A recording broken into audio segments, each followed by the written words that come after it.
I'm going to talk about Auburn Avenue Research Library as it is a beacon of hope for Africa and the world, and also, of course, for Atlanta and the United States of America. General history of the library, the collection began around 1921. And if you, most of us, I guess, know the history of the South or the history of the United States, being that slavery was the law of the land, which created a particular situation in terms of education or lack thereof for certain individuals in this country.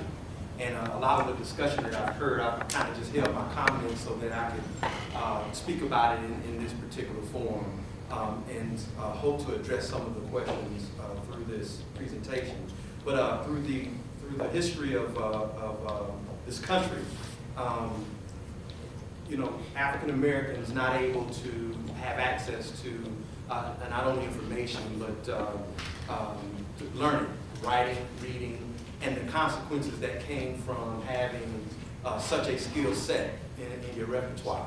And so, I remember recently I had a question from a lady who does homeschooling, and she's looking for African American classic literature for kids, for youth, for children, and she can't find any.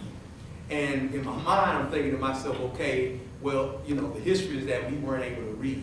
So prior to, you know, 1900s, you know, maybe the Renaissance era, it didn't exist because they didn't create it because of the, you know, law, so to speak, of us not being able to be included in full citizenry of this country. And so uneducatedly, we couldn't participate in a democracy. So I looked for books, and all of the books, the children's books that I found really began to emerge around the mid to late 60s. And so those are our classics. So the history of Auburn Avenue Research Library is that in 1921, the Auburn branch of the Carnegie Library was open for the Atlanta black citizens. And this was over, I don't know if you all are familiar with Auburn Avenue, but it's used to be a Church's Chicken with the exact spot that it was at, which is right across from SCLC's headquarters. And so after that, the collection moved to West Hunter branch, which is off of M.L. King. Today is Washington Branch Library, Public Library. And then it moved into Central Library as a special collection. And these are books that were for African Americans in the community. But prior to that, library, 1921, library services didn't exist for African Americans. And so the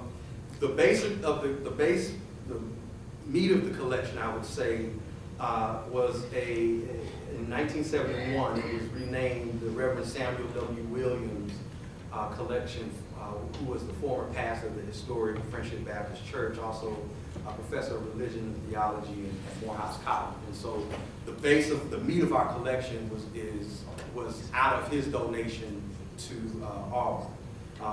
And of course, there was a point in time where people thought that there was nothing to write about African Americans or Africans in general, and the literature by and about us were not reflective of who we are, in a sense, more so the stereotype of the oppressors or Europeans, so to speak. And even in that story being told, it was still more of a reflection of their insecurity of themselves, more so than a reflection of who we are in the reality of the sense of blackness and Africans. And so even as speaking to a question earlier regarding the student who asked about their relevance and in terms of Africa, and like you had to sell her on why Africa mattered or ought to matter in her life. I think you cannot discuss that without looking at the historical constructs that have created that condition for so many African Americans. And that is partly that, you know, we're still under the auspices that, you know, parents raise the child, and, you know, the mother and the father, they're the sole or the main responsible organisms for this child's development. And in the case here, it's when you consider the history, you know, many don't know and don't have access to. And so, but the expectation is that they ought to be teaching them. And that's not going to happen. And many don't desire to know, for that matter. And even if they go to college, they don't desire to know. I mean, they can be paying, you know, it's a wonder to me why, you know, one would go through elementary school, middle school, high school, and they're learning the same U.S. history, the same Georgia history, the same world history. And then when they get to college and you have to pay for your education, you don't take an African studies course at all. You still take the same world history, the same U.S. history, or the same Georgia history. And the only ones that are taking it are Europeans, because they now want to learn about you. You know, and they will either to sell you something or to reinterpret how you ought to feel about your experiences to you. And so, you know, it's a wonder why we don't take it within ourselves to even when you're paying for it, to take these courses. So I have just a construction of photographs that I've taken over the years in regards to what Auburn Avenue, the program, the outreach that Auburn Avenue Research Library has done or is doing in regards to our facilitating our mission. And our mission is basically, read this, to seek and enhance an understanding of the African American experience, including its legacy, dreams, contradictions, and opportunities in the United States and the world by providing library and related services essential for study and research by the general public, students and scholars on the culture and history of peoples of African descent. So that is our mission. And it's unique that it is a public library that is, you know, housing the collection that we house and doing the kind of work that we do. More often, this type of facility is found at Emory University or at Duke University or at Harvard University and places of those of that nature. And so even accessing the collection can be quite difficult if you don't attend that, if you don't pay into it. And so it is unique that we're here. I'm gonna read my paper here. Have you ever heard of the phrase, the proof is in the pudding? Well, the proof is in the Auburn Avenue Research Library's collection. It is downright insulting to imagine that once upon a time, the fate of the darker hue in a man limited him to a life destitute of knowledge, a sort of dark ages for the darker-skinned human, where intellectual contributions were invisible, cultural significance is hidden, and spiritual enlightenment faint at best. It is even more abusive that my own curiosity and questioning often led me to realize that there happened to be a double standard in the way information is created, preserved, evaluated, presented, and accepted. Growing up, I would often find myself at a dead end. I remember as a senior in high school, failing my English class. I had an advanced English class. I had a white teacher who told us that we could do our senior paper on any literature. The class as a whole was reading and researching and discussing Robert Frost. I participated in all of the class discussions, all of the class readings, but my heart and my mind yearned for something more relative to me. I chose to do my senior paper on Langston Hughes' Negro Speaks of Rivers. Needless to say, she failed me. I was devastated because this was more exciting to me, and I enjoyed learning about the poem and creating a particular experience for my education. I found out later that she really didn't like me and that my grade was more of a reflection of her than it was of me. Because I've always maintained that as long as a young person, even today I feel, as long as they get it and they get the process, then the work is done. All of the other stuff will come later. But they need to get the fundamentals. And as long as they can do it and work it, then the tweaking will come and the perfection will come. So, needless to say, I received an F. And so I found out later that she didn't like me, okay. I took her again the next semester. Everyone was telling me to get out of, don't take it next semester. But I being hard-headed, I took her again the next semester. While also taking the failed class over from another white teacher. I received 2 A's that semester. And I realized years later that it was an attempt to distinguish the fire burning within my body that might even spark an epiphany. Perhaps she felt threatened by my motivated desire for knowledge. Maybe she felt I might find out something about the status quo not being so perfect, or uncover a secret that was never supposed to see the light of day. For me, the experience put into perspective that there are institutions and people created to bring about freedom of access to information, just as their counterparts exist to blow out the flame so that theirs can shine brighter.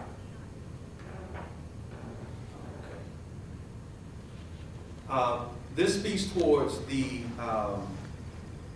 towards what makes Auburn Avenue Research Library unique. As an institution, we have to be at a place where we adapt to changes in our community while maintaining our integrity. We also have to be able to communicate our value to those who may not see a need in the services we provide, nor providing for those whom we provide for. Most collections like ours, as I've said before, are found on university campuses, and which comes with restrictions. It is indeed rare to see such a collection maintained by a local government and open to the public.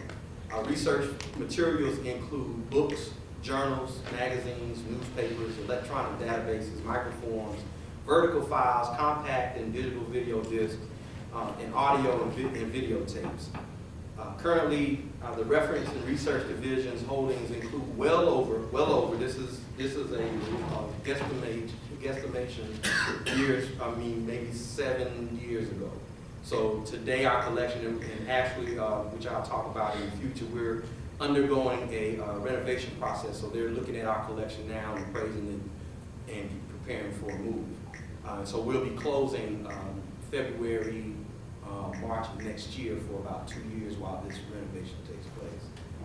But currently, 7 years ago, the estimate was that we had over 65,000 books, 69,000 microforms, 8,000 bound periodicals, 2,000 newsletters, 3,250 vertical file subject headings, 2,500 compact discs, 1,200 audio tapes, and 2,000 video tapes.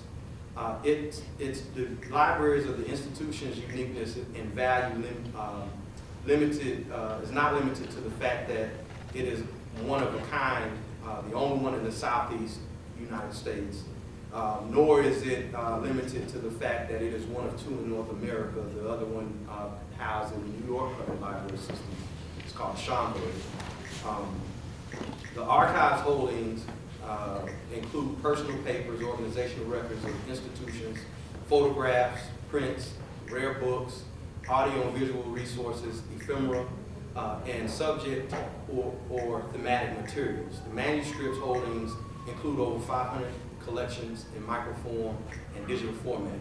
They cover the economic, social, cultural, and political history of African Americans from the late 19th century to the present. Subject emphasis includes religion, women in the South, black politics, protest movements, performing arts, race relations in the South, and civil rights organizations and activities. How can an Auburn Avenue Research Library exist today in an environment that produced and enforced slave codes, black codes, segregation, and even resurrected the Ku Klux Klan?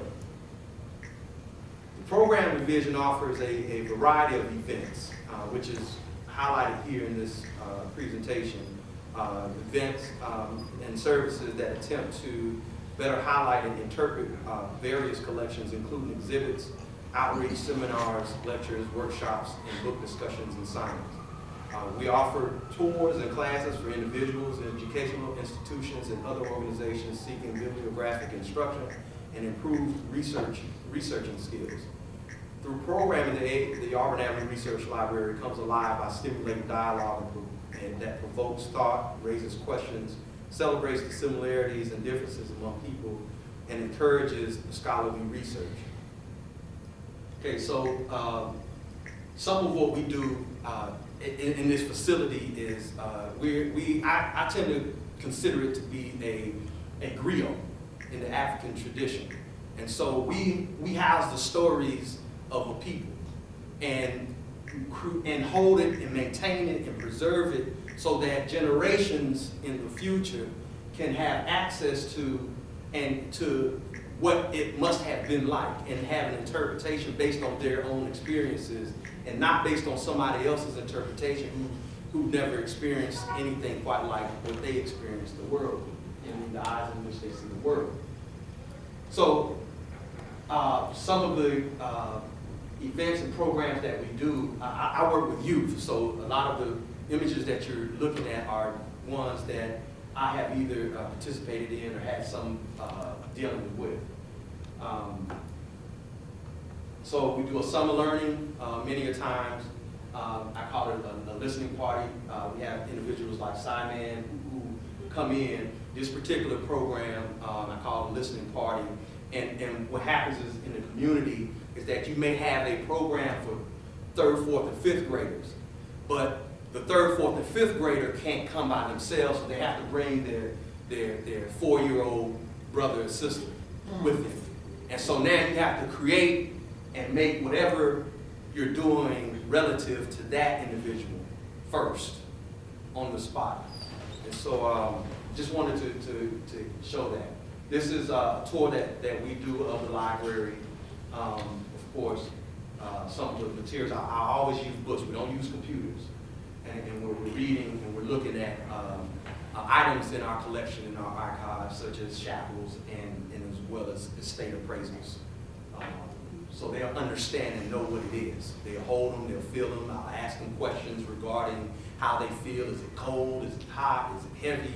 You know, what is it? What sensations does it create for them in their mind? And then we also partner with outside organizations to come in and do things for free.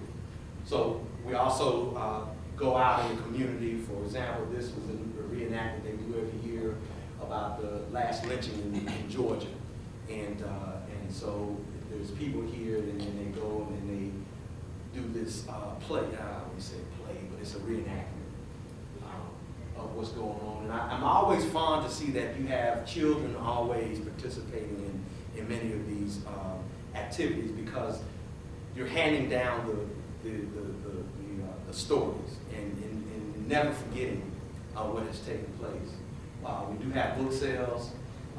Wanted to talk about somewhat here about paradigms found in this book I was reading called The Quiet Struggle, Information in Libraries for the People of Africa by Paul Sturges and Richard Neal, and their suggestions. And the reason why I'm using this is because I want to connect what the Auburn Avenue Research Library is doing and has been doing, and what Africa and might want to do in terms of creating and establishing library services for the poorest of the poor. I'm not talking about necessarily for those with money, because they have access to the information. And then if you don't have, like I was listening as far as the bribes and things of that nature, you don't have access if you're not in the circles. And so it's imperative that the poorest of the poor are the ones who have the opportunities to engage in quenching their thirst for knowledge. So the belief is that with these principles that